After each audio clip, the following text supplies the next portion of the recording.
Hello बच्चों, कैसे हो आप सब। आज अपन स्टार्ट करेंगे NCERT line to line for NEET series में क्लास 11th का चैप्टर लेने वाले हैं। Chapter number 17 locomotion and movement. तो देखो, सबसे पहला पॉइंट है कि मूवमेंट जो होता है वो सारे लिविंग बींग का फीचर होता है। और अपन को सबसे पहली जो लाइन याद रखनी है वो है कि स्ट्रीमिंग ऑफ प्रोटोप्लाज्म जो कि यूनिसेलुलर ऑर्गेनिज्म में और सब सेल में भी होता है, वो सबसे सिंपल टाइप का मूवमेंट है। Some of the movement result in change in place और लोकेशन। कुछ मूवमेंट ऐसे होते हैं जिनसे लोकेशन चेंज होती है, उन मूवमेंट को अपन क्या कहते हैं, लोकोमोशन। मतलब मूवमेंट से लोकोमोशन हो भी सकता है, मूवमेंट ऐसा भी हो सकता है जिससे लोकोमोशन ना भी हो। ठीक है, तो कुछ मूवमेंट ही ऐसे होते हैं जिनसे प्लेस और लोकेशन चेंज होती है, उसे अपन लोकोमोशन कहते हैं। और इसी से रिलेटेड अपने बुक में एक पॉइंट लिखा हुआ है कि ऑल लोकोमोशन आर मूवमेंट, कि भाई सारे लोकोमोशन होते समय मूवमेंट तो होगा, बट सारे मूवमेंट से लोकोमोशन हो ऐसा जरूरी नहीं है। ठीक है, कुछ और पॉइंट है। Locomotory structure need not to be different from those affecting other type of movement. एक पॉइंट और याद रखना है कि एक स्ट्रक्चर दूसरे तरह के मूवमेंट करवा रहा है, जरूरी नहीं है कि वो स्ट्रक्चर लोकोमोशन नहीं करवा सकता। एक ही स्ट्रक्चर लोकोमोशन भी करवा सकता है और अदर टाइप के मूवमेंट भी शो कर सकता है। जैसे कि पैरामीशियम के अंदर सीलिया जो है, उससे वो फूड को कैप्चर भी करता है, साइटोफेरिंग्स की तरफ धकेलता है, और उसी से वो लोकोमोशन भी करता है। हाइड्रा में टेंटिकल्स जो होते हैं उसे प्रे को कैप्चर करने में भी हेल्प करते हैं, लोकोमोशन में भी हेल्प करते हैं। और जहाँ तक अपनी ह्यूमंस की बात करें तो human use limbs for change in body posture, और लोकोमोशन में वो भी हेल्प करते हैं। ठीक है, अब चलता है टाइप ऑफ मूवमेंट। तो तीन तरह के मूवमेंट होते हैं, अमीबॉइड मूवमेंट, सीलियरी मूवमेंट और मसल्स से होने वाले मूवमेंट। सबसे पहले लेते हैं अमीबॉइड मूवमेंट। तो जैसे कि ये सब ह्यूमन में कहाँ कहाँ होते हैं उनके बारे में। ठीक है, तो ह्यूमन में WBC जो होती है वो अमीबॉइड मूवमेंट शो करती है। इसमें सुडोपोडिया फॉर्म होते हैं, और सुडोपोडिया फॉर्म होने के लिए एक तो स्ट्रीमिंग ऑफ प्रोटोप्लाज्म रिस्पॉन्सिबल होता है, और साइटोस्केलेटल एलिमेंट्स जो होते हैं वो भी इसमें शामिल होते हैं। तो साइटोस्केलेटल एलिमेंट और स्ट्रीमिंग ऑफ प्रोटोप्लाज्म से सुडोपोडिया बनते हैं, और उससे अमीबॉइड मूवमेंट शो की जाती है, और WBC ऐसे मूवमेंट शो करती है। ठीक है, सेकेंड है सीलियरी मूवमेंट। अब अपनी बॉडी में ऐसे इंटरनल ट्यूबुलर ऑर्गन्स होते हैं जो ट्यूब शेप के होते हैं, और उनके अंदर सीलिएटेड एपिथेलियम होती है, वो सीलियरी मूवमेंट शो करती है। जैसे कि ट्रैकिया की सीलिएटेड एपिथेलियम वाली सीलिया फेलोपियन ट्यूब में। अब ट्रैकिया में ये क्यों होते हैं, ताकि डस्ट पार्टिकल को रिमूव किया जाए। यहाँ देखो लिखा हुआ है trachea help in removing dust particle. और अपने जहाँ तक फेलोपियन ट्यूब की बात की जाए तो उसमें ओवा या फर्टिलाइज्ड ओवम बोले तो जाइगोट जो मूव करता है वो भी सीलियरी मूवमेंट से करता है। नेक्स्ट है muscular movement. Muscular movement muscles के थ्रू होगी, और मसल्स के थ्रू होके जैसे कि अपने लिम्स में होने वाली, जॉ में होने वाली, टंग में होने वाली मूवमेंट। इसमें कॉन्ट्रैक्टाइल प्रॉपर्टी काम आती है किसकी, मसल फाइबर की। अब मसल फाइबर की कॉन्ट्रैक्टाइल प्रॉपर्टी किस वजह से है, क्या होती है, वो अपन अभी समझेंगे। Use for locomotion of human के लोकोमोशन में भी इस्तेमाल की जाती है। Locomotion require a perfect coordination activity. अब लोकोमोशन करने के लिए मसल का मूवमेंट, स्केलेटल सिस्टम का मूवमेंट और न्यूरल सिस्टम, इन तीनों का कोऑर्डिनेटेड मूवमेंट जरूरी होता है। अब स्टार्ट करते हैं अपन मसल से। तो मसल्स मीजोडर्मल होती है ओरिजिन में। उससे पहले देखो एक थोड़ा यहाँ पर फ्लैजिलर मूवमेंट भी दे रखा है।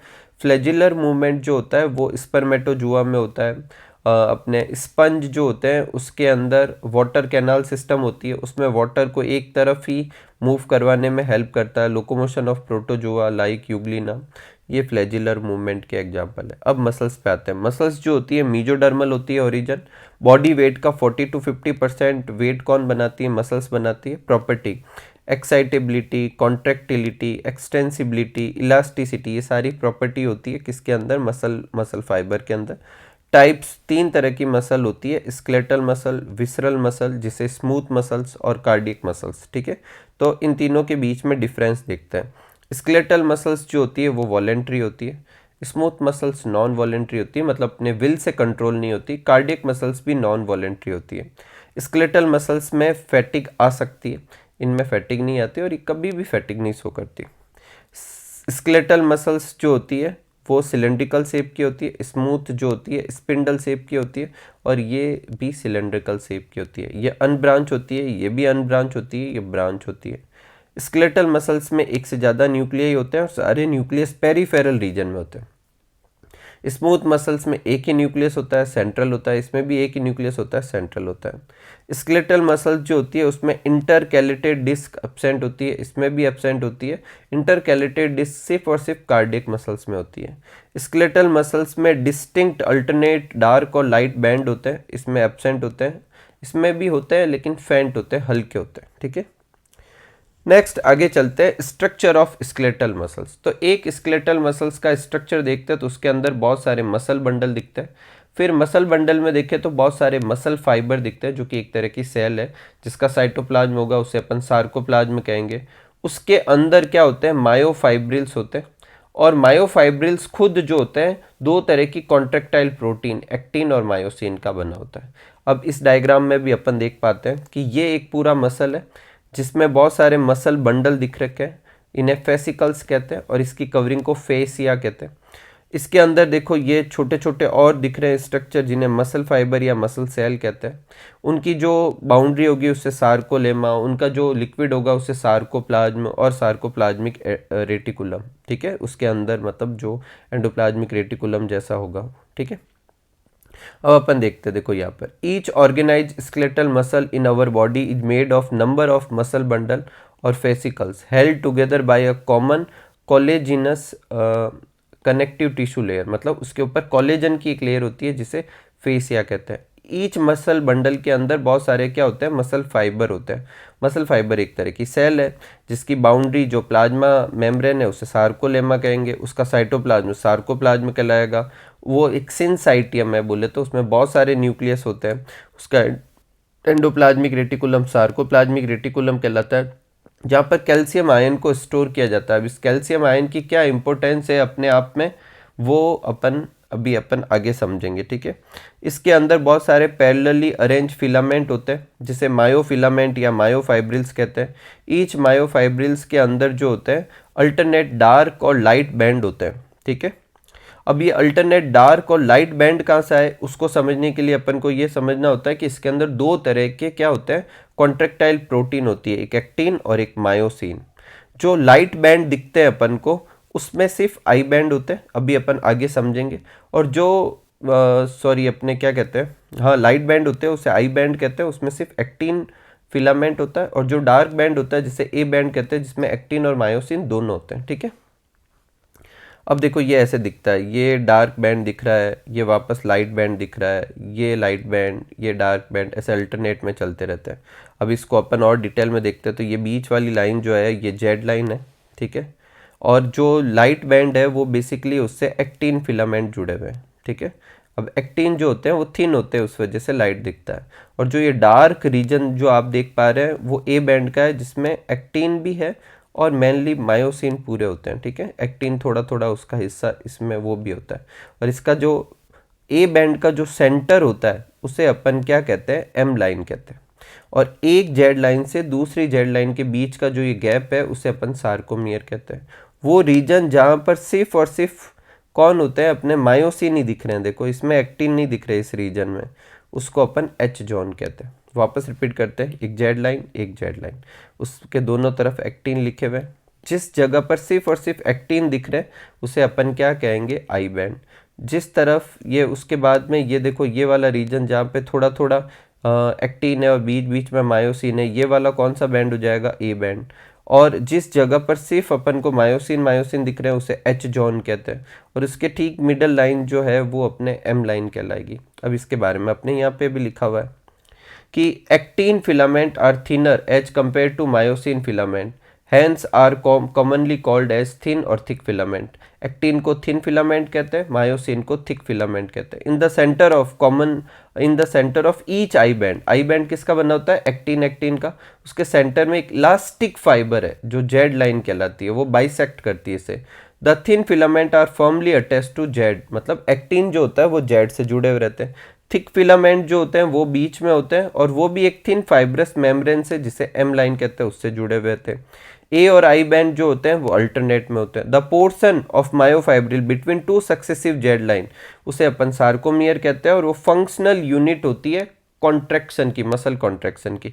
मसल कॉन्ट्रैक्शन समझते समय अपन को सिर्फ ये समझना है कि वो सार्कोमियर कैसे कॉन्ट्रैक्ट होगा। In resting state, the edges of thin filament on either side of thick filament partially overlap free end of thick filament, leaving the central part of thick filament. वो कह रहा है कि बीच में एक जगह ऐसी होगी, इन रेस्टिंग स्टेज में बीच में एक ऐसी जगह होगी जो, देखो क्या लिखा हुआ है, on either side of thick filament partially overlap free end of thick filament. ये जो थिन फिलामेंट है वो पार्शियली ओवरलैप कर रहे, पूरी तरीके से ओवरलैप नहीं कर रहे। कब? नॉर्मल स्टेज में। हाँ, हो सकता है कि बहुत ज़्यादा कॉन्ट्रैक्शन में ये पूरा ओवरलैप कर ले, लेकिन जनरली ये पार्शियली ओवरलैप करते हैं, ठीक है। The central part of thick filament, एक सेंट्रल पार्ट होता है थिक फिलामेंट जहाँ ओवरलैपिंग नहीं होती। Central part of thick filament not overlap bye thin filament, उसे एच जोन कहते हैं। क्योंकि यहाँ पर सिर्फ और सिर्फ मैंने यहाँ लिखा, देखो यहाँ सिर्फ और सिर्फ क्या होता है, मायोसिन होते हैं। वापस रिपीट कर रहा हूँ, एक जेड लाइन है, उससे एक्टिन जुड़े हुए हैं, ठीक है।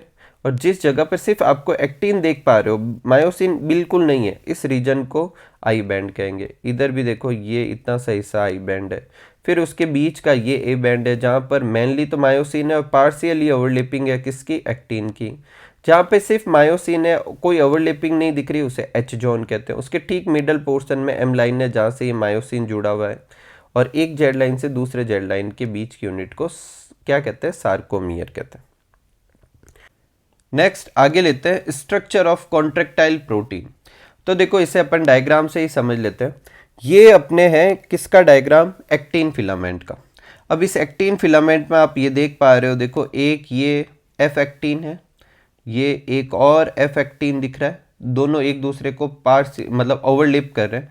तो कितने एफ एक्टिन होते हैं, दो हेलिकल फिलामेंट से होते हैं किसके अंदर, एक्टिन के अंदर। इसके अलावा देखो एक और ऐसे थ्रेड जैसा ये एक और स्ट्रक्चर दिख रहा है, ये ट्रोपोमायोसिन है। ये भी एक प्रोटीन है जो क्या करती है, इनिबिट करती है एक्टिन और मायोसिन के इंटरेक्शन को। ये एक दूसरे को इंटरेक्ट मतलब ऐसे चिपकने से रोकती है एक तरीके से। बीच बीच में ये देखो ऐसे तीन का एक सेट दिख रहा है, ये है ट्रोपोनिन। अब ट्रोपोनिन जो होता है वो बेसिकली होता किसके ऊपर है, ट्रोपोमायोसिन के ऊपर, लेकिन वो एफ एक्टिन की कुछ ऐसी साइट होती है जहां पर जाकर ये मायोसिन जाके जुड़ सकता है, उन साइट को ये कवर करके रखता है। तो it mask the active site for myosin, और ये किसके ऊपर होता है, ट्रोपोमायोसिन के ऊपर। वापस रिपीट करते हैं, क्या क्या होता है एक्टिन के अंदर, दो हेलिकल फिलामेंट होते हैं जिसे एफ एक्टिन कहते हैं।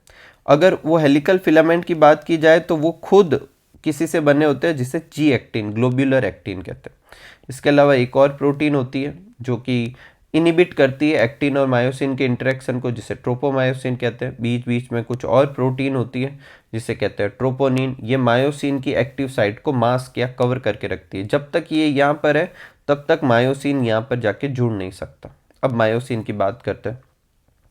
मायोसिन के अंदर देखो एक तो होती है क्रॉस आर्म और एक होती है टेल, ठीक है। क्रॉस आर्म जो होती है वो ग्लोब्यूलर हेड और किसकी बनी होती है, शॉर्ट आर्म की बनी होती है, ठीक है। यहाँ तक कोई तकलीफ नहीं।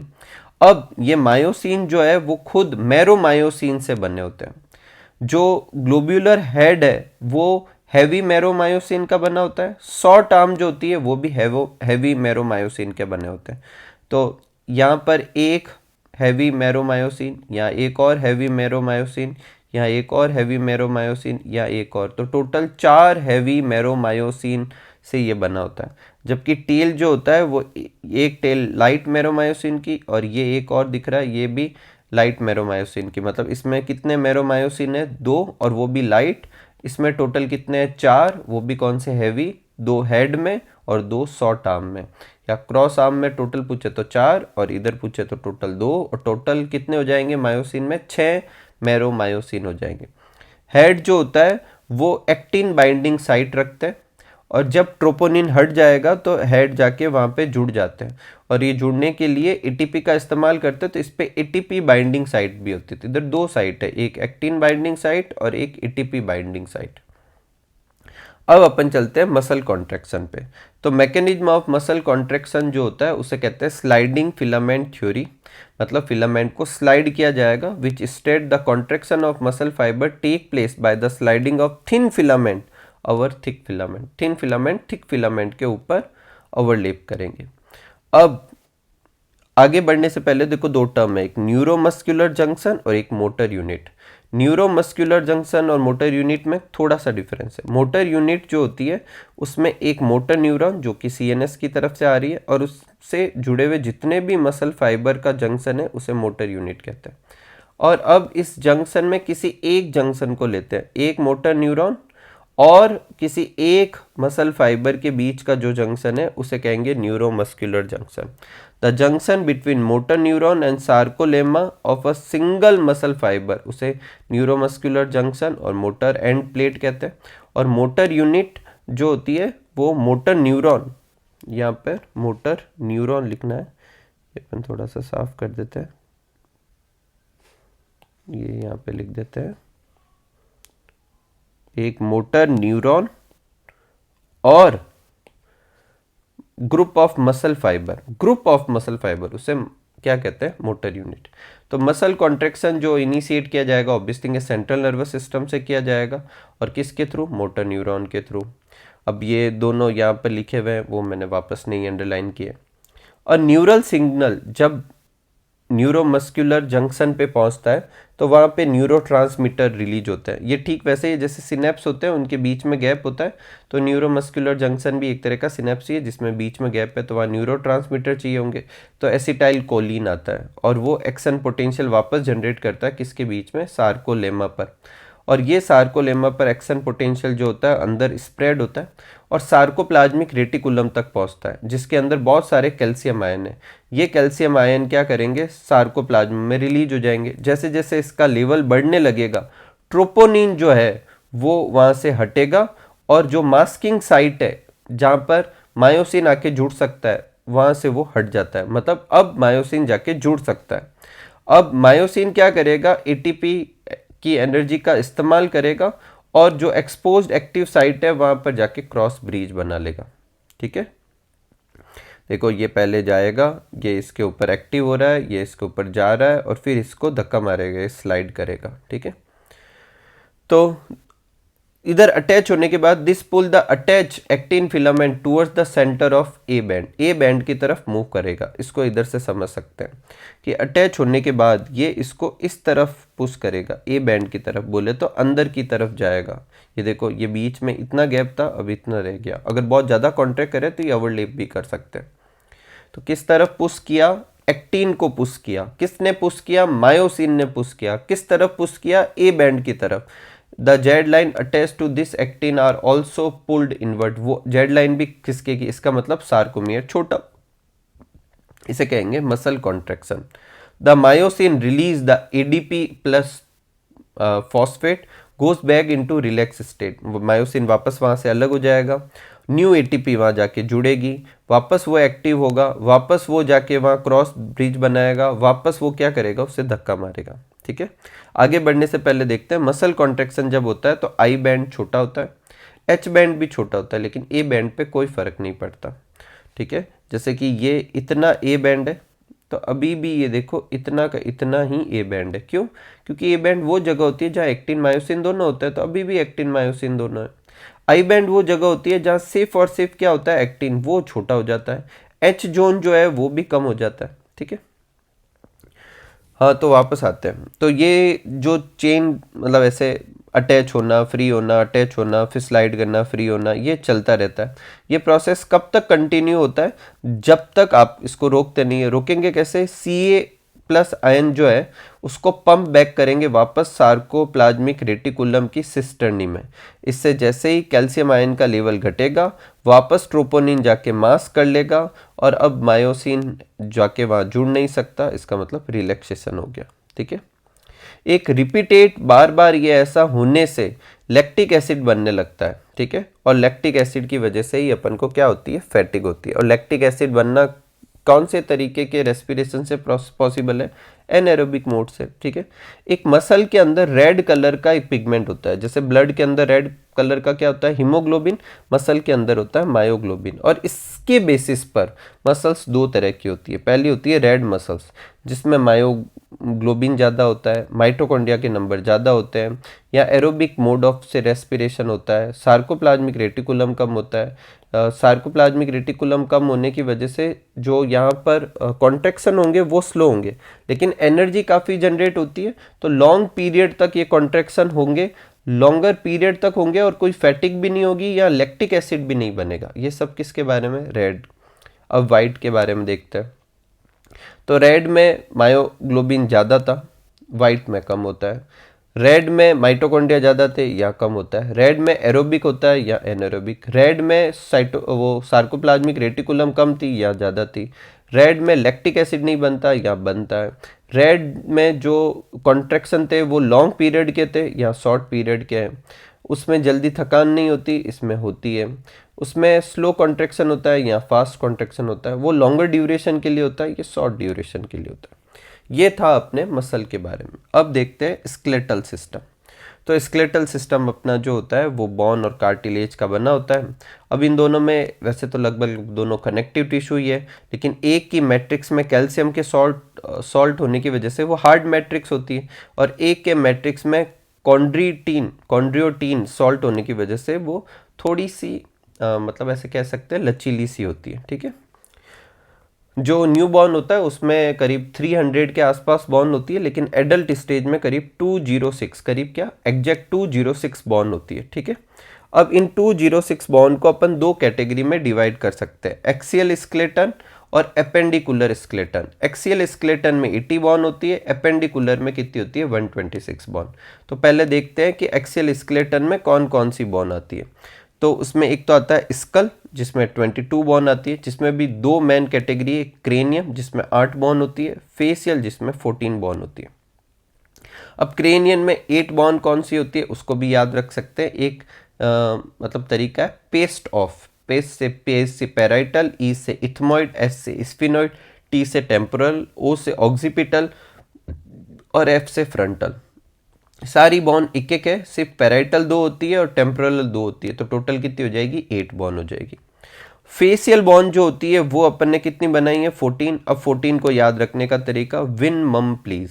विन से देखो वॉर्मर, आई से इंफीरियर नेजल कॉन्का, एन से नेजल, एम से मैक्सिला, एम से मैंडिबल, पी से पैलेट, एल से लैक्रिमल और जाइगोमोटिक। अब इसमें सब दो दो है। यहाँ पर अपन ने याद रखी थी कि दो कौन सी है, क्योंकि सब एक एक थी। यहाँ याद रखेंगे सब दो है, एक एक कौन सी है? एक वॉर्मर एक है और एक मैंडिबल एक है, ठीक है। तो ये अपने स्कल की 22 बॉन हो गई, जिसमें क्रेनियम में 8 बॉन है और फेसियल में 14 बॉन है। आप स्क्रीन पॉज करके ये जो दोनों हैं वो अच्छे से याद कर सकते हैं, ठीक है। आगे बढ़ते हैं।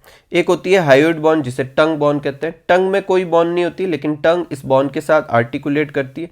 ये एकमात्र ऐसी बॉन्ड है जो और किसी बॉन्ड से नहीं जुड़ी हुई है, हायोइड बॉन्ड, ठीक है। फिर ईयर के अंदर 3 बॉन्ड होती है, जिन्हें ईयर ऑसिकल्स कहते हैं, मेलियस, इनकस और स्टेपिच। दोनों कान को मिला के 6 बॉन्ड होती है। स्टर्नम 1 बॉन्ड है। रिप्स में 12 पेयर रिप्स होती है, जिसमें 24 बॉन्ड आती है। वर्टिब्रल कॉलम में 26 बॉन होती है, जिसमें सर्वाइकल जो सबसे पहली 7 वर्टिब्रा होती है उन्हें सर्वाइकल कहते हैं। नेक्स्ट 12 जो है थोरेसिक, नेक्स्ट 5 जो है लंबर। फिर उसके आगे 2 फ्यूज बॉन होती है, एक सैक्रल और एक कॉक्सीजियल, ठीक है। अब अपन इधर देखो आगे पढ़ते हैं। The skull region articulate with superior region of vertebral column with the help of 2 occipital condyle. इसीलिए अपना स्कल कैसा है? डाइकॉन्डाइलिक। अगर यहाँ पर एक जगह से कनेक्शन हो तो उसे मोनोकॉन्डाइलिक कहेंगे। वर्टिब्रल कॉलम जो होता है उसमें अपन पहले ही पढ़ चुके हैं। 7 क्या होती है? Cervical vertebra. 12 क्या होती है? थोरेसिक। 5 क्या होती है? लंबर। फिर होती है सैक्रम और फिर कॉक्सीजियल बॉन होती है, ठीक है। जो फर्स्ट वर्टिब्रा होती है उसे अपन कहते हैं एटलस और सेकंड वर्टिब्रा को कहते हैं एक्सिस। तो देखो ये एटलस फर्स्ट वर्टिब्रा होती है। Each vertebra has central hollow portion. अब वर्टिब्रा कुछ ऐसी होती है, यहाँ से जुड़ने के लिए कुछ होता है, फिर ये ऐसे तो ये बीच में होलो है, जिससे एक बेंगल्स का एक बहुत सारा ऐसे सेट बना लिया जाए तो बीच में एक सिलेंड्रिकल स्पेस बनेगा जैसे ही बनता है, और उसके अंदर स्पाइनल कॉर्ड होती है। फर्स्ट वर्टिब्रा को एटलस कहते हैं और ये ऑक्सीपिटल कॉन्डाइल के साथ आर्टिकुलेट करती है। The number of cervical vertebra are 7 in almost all mammals, सारे मैमल्स में, ऑलमोस्ट, कुछ एक्सेप्शन है बाकी सब में, ठीक है।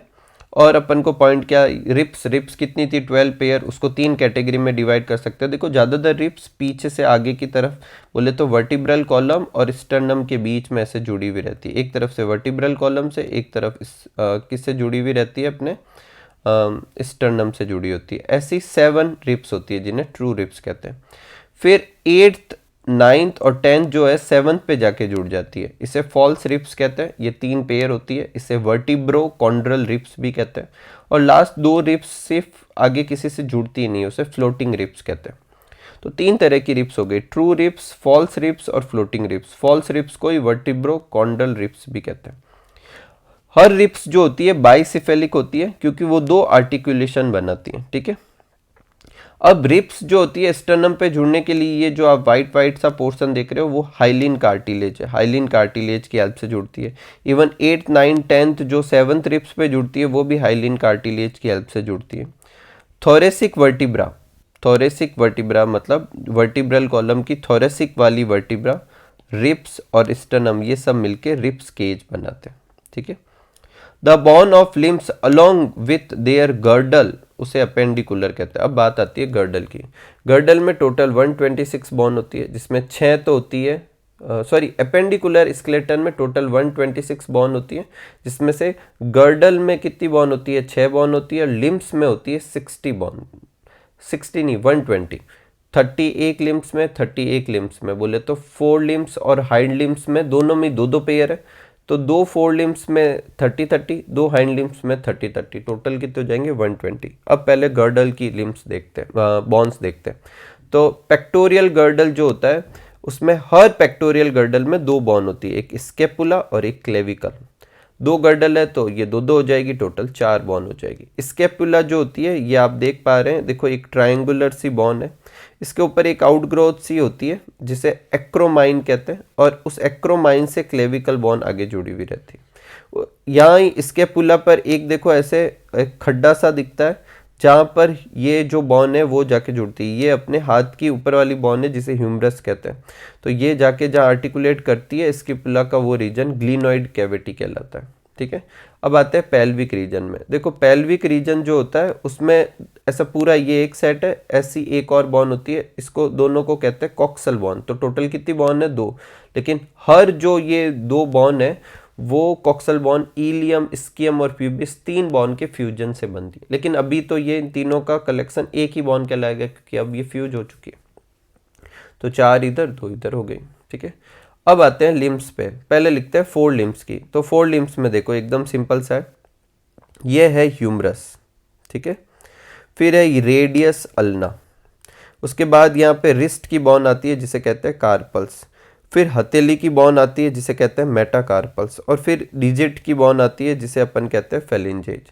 तो ह्यूमरस एक, रेडियस एक, अल्ना एक। कार्पल्स रिस्ट में जो बॉन होती है वो कितनी बॉन होती है, टोटल 8 बॉन्स होती है।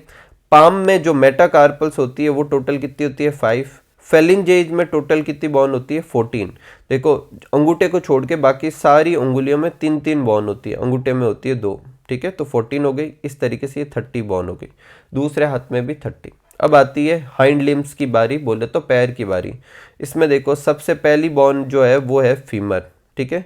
उसके बाद यहाँ पर 2 बॉन है टीबिया फिबुला। तो जहाँ ह्यूमरस थी वहाँ पर फीमर हो गई, जहाँ अपने क्या थी रेडियस अल्ना थी वहाँ पे टीबिया फिबुला हो गई, जहाँ वहाँ अपने क्या था कार्पल्स था वहाँ पर यहाँ पर क्या हो गया टार्सल्स हो गया। लेकिन कार्पल्स होती है 8, टार्सल्स होती है 7।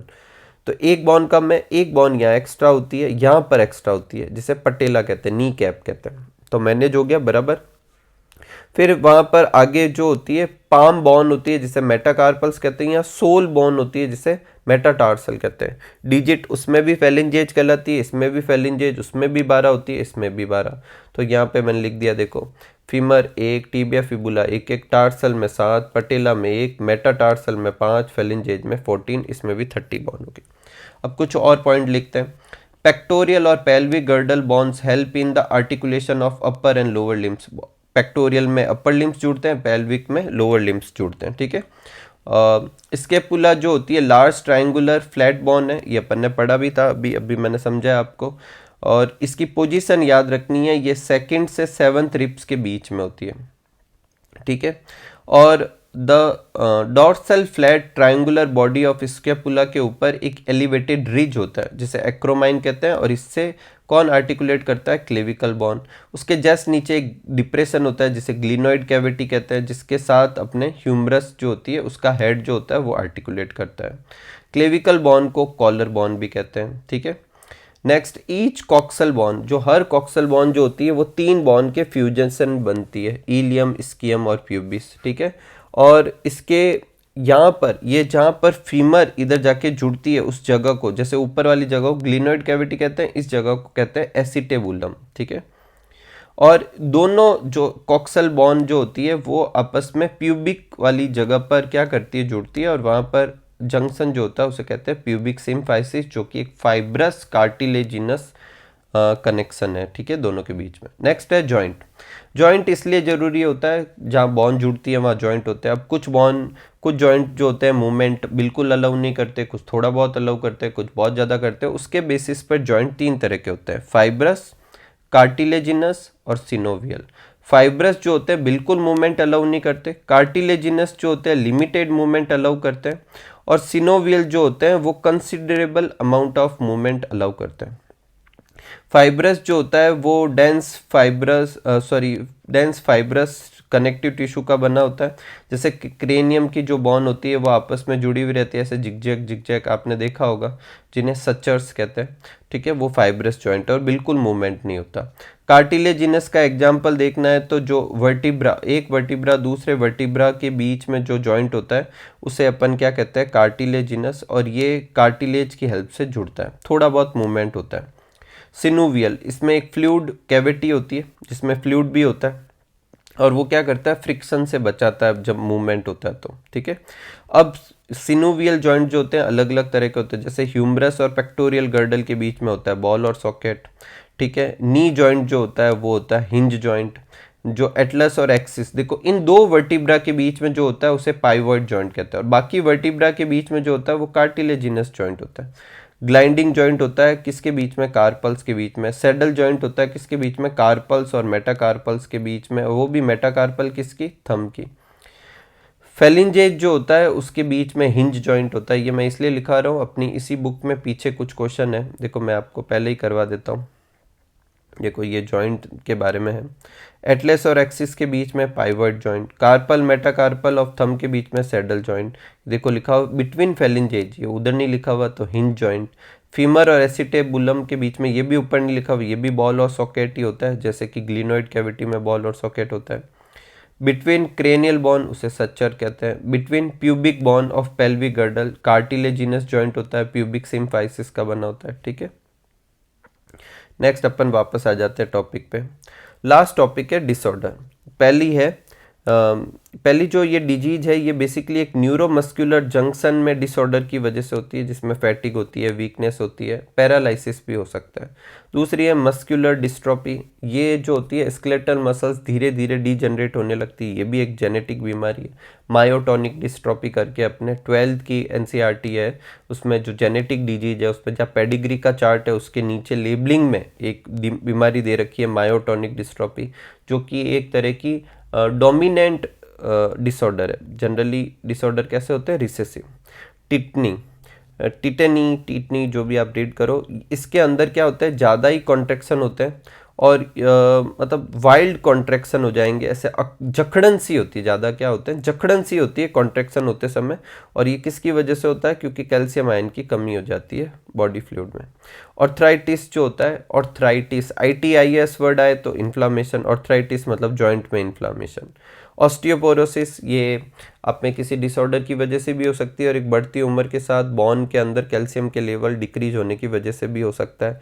इससे फ्रैक्चर्स के चांसेज वगैरह बढ़ जाते हैं। डिक्रीज लेवल ऑफ एस्ट्रोजन वो भी इसका एक कॉमन कॉज है, इसीलिए फीमेल्स में ऑस्टियोपोरोसिस ज़्यादा देखने को मिलता है। गाउट जो है वो अपने इन्फ्लामेशन ऑफ जॉइंट होता है। अब मतलब ये एक तरह की ऑर्थराइटिस ही है, इसे गाउटी ऑर्थराइटिस कहते हैं, जिसमें एक्यूमुलेशन होने लगता है यूरिक एसिड का। एक और ऑर्थराइटिस होती है, आप में से मुझे कमेंट सेक्शन में लिखकर बताएं, एक और ऑर्थराइटिस होती है जो 12th क्लास की बुक में दे रखी है, एक ऑटो इम्यून डिजीज होती है, ठीक है। तो वो भी एक ऑर्थराइटिस है। वैसे तो अपने चैप्टर हो गया, पीछे देखो एक क्वेश्चन देख रहे थे, तो ये भी एक क्वेश्चन है मैच द फॉलोइंग वाला, इसको मैच करते देखो। स्मूथ मसल, अब स्मूथ मसल से रिलेटेड यहाँ पर क्या दे रखा है, तो अगर अपन को लगे कि यहाँ तो बहुत सारे, तो दूसरे करके देखते हैं अपन। ट्रोपोमायोसिन, ट्रोपोमायोसिन किससे रिलेटेड होता है, तो थिन फिलामेंट से होता है ये तो, ठीक है। रेड मसल्स जो होती है वो उसमें मायोग्लोबिन होता है। स्कल जो होती है उसमें सचर्स होते हैं। स्मूथ मसल्स जो होती है वो इनवॉलेंट्री मूवमेंट्स हो करती है। एक देखो अपने ये दे रखा है कि मैमल्स के अंदर कितनी सर्वाइकल वर्टिब्रा होती है, 7। नंबर ऑफ फेलिंजेज कितनी होती है, टोटल 14। 3 3 3 3 2 14 हो जाएगी। थिन फिलामेंट में 2 एफ एक्टिन होते हैं, उसके अलावा और क्या होता है, ट्रोपोमायोसिन और ट्रोपोनिन। मसल फाइबर में Ca+2 का स्टोर होता है सार्कोप्लाज्मिक रेटिकुलम में। कौन सी 2 पेयर ऑफ रिब्स को अपन फ्लोटिंग रिब्स कहते हैं, 11th और 12th पेयर ऑफ रिब्स को कहते हैं। ह्यूमन का क्रेनियम जो होता है उसमें कितनी बॉन होती है, तो क्रेनियम के अंदर कितनी बॉन होती है, 8 बॉन होती है। फेशियल कितनी होती है, 14। टोटल कितनी हो जाती है, 22 स्कल में। इसी के साथ अपना ये चैप्टर पूरा होता है। उम्मीद करूंगा कि ये टॉपिक आपको अच्छे से समझ में आया होगा। मिलते हैं अगले वीडियो में, तब तक आप सब लोग खूब सारा हार्डवर्क कीजिए, खूब खुश रहिए, खूब मस्त रहिए। Thank you for watching.